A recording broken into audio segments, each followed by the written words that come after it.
বহু মানুষের সাক্ষী হতে চলেছে আজকের ব্রিগেড জনসভা। তৃণমূল কংগ্রেসের ডাকে আজ ব্রিগেডে হতে চলেছে জনগর্জন সভা।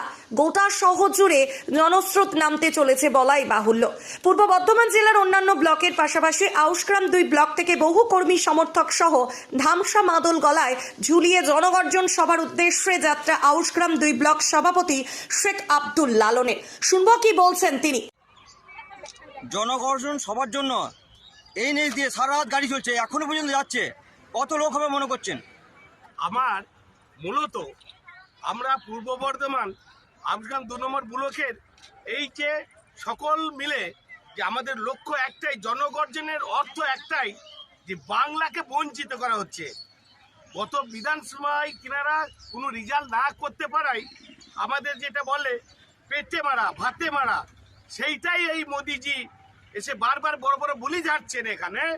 আর এই মানুষগুলোর জন্য, এই আদিবাসী ভাই বোনেরা, আমার কি এসসি কি এসটি কি হিন্দু কি মুসলিম দিদি দেখেন না, তাই সেই জনগর্জনের জন্য আমরা এই কারণেই গর্জন করতে যাচ্ছি যে আমার বাংলাকে কেন বঞ্চিত করা হবে। এত এত স্কিম, এত এত প্রকল্প, সমস্ত টাকাটা কেন আটকানো হবে।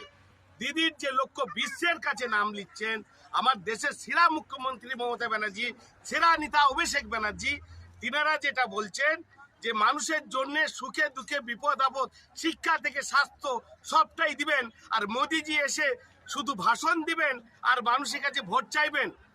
ভোটটা কি জন্য দেবো, আমরা কেন দেবো? এই কারণেই দেবো, ওই দিদিকে দেখে দেবো, আমরা যুবরাজ অভিষেক ব্যানার্জিকে দেবো। তাই এই সকল মানুষে আমরা জনগর্জনের বার্তাটা দিল্লি পর্যন্ত পৌঁছাতে চাচ্ছি। সারা বিশ্ব দেখুক যে বাংলা যা ভাবে সারা দেশ সেটা পরে ভাবে। অর্থাৎ আমাদের লক্ষ্য একটাই, অন্ন বস্ত্র বাসস্থান সবটাই দিদির ভাবনা এবং যুবরাজের ভাবনা।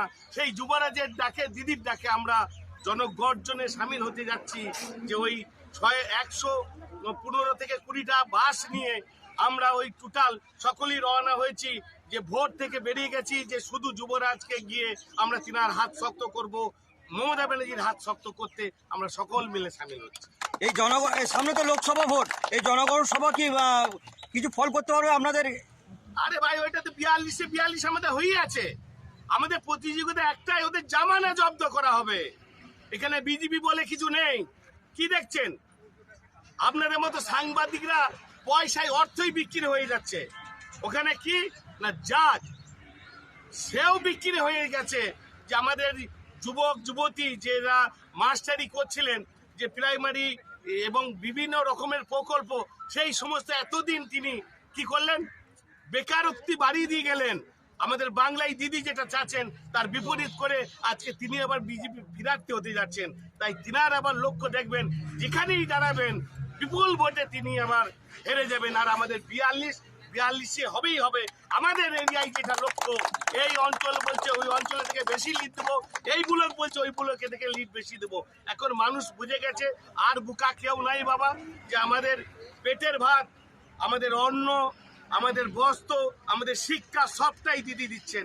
আমাদের ভাবনা একটা, ওই যুবরাজ এবং অভিষেক ব্যানার্জি যেভাবে যা কিছু করছেন, মা মমতাময়ী যেভাবে ভাবছেন, ভাবনাটা আমাদের ওই দুজনের ওপরেই আছে। আমাদের নেত্রী একটাই মমতা ব্যানার্জি, আমাদের নেতা একটাই অভিষেক ব্যানার্জি। কি বার্তা আজকে শুনতে চাইছেন দিদির মুখ থেকে, অভিষেক ব্যানার্জির কাছ থেকে? দিদি যা বলেন তার থেকে বেশি পাই আমরা। আমাদের চাবার বলবার কিছু নেই। আমরা যাচ্ছি তিনার হাত শক্ত করতে, জনগর্জনটাকে যে বাংলাকে বঞ্চিত করছেন, সেই বঞ্চিতর বিষয়টা আমরা দিল্লি পর্যন্ত পৌঁছাতে যেতে চাইছি। আপনার নাম পরিচয়? আমার নাম শেখ আব্দুল লালন, আউশগ্রাম 2 নম্বর ব্লকের সভাপতি পদে। আমি এই যে কাজগুলি করছি, দিদি যা বলছেন, যুবরাজ যা বলছেন, তার অক্ষর অক্ষরে পালন করছি। কতটা লোকজন হবে মনে করছেন আজকে? আমাদের যা পজিশন, কাল হতেই যেভাবে মানুষের ঢল, লাখে লাখে মানুষ যাচ্ছে। আজও আমরা অনেকটা দূর থেকে আসছি। আমাদের পূর্ব বর্ধমান জঙ্গলমহলের জায়গা থেকে আসা এই আদিবাসী ভাই বোনেদের বাড়ি হতে যে ছেলে মেয়েদিকে নিয়ে বেরোতেও অনেক দূর। তাই আমরা যেভাবেই হোক চেষ্টা করব যে সেই তিনার হাত শক্ত করতে, আমরা সেই মঞ্চে সামিল হতে।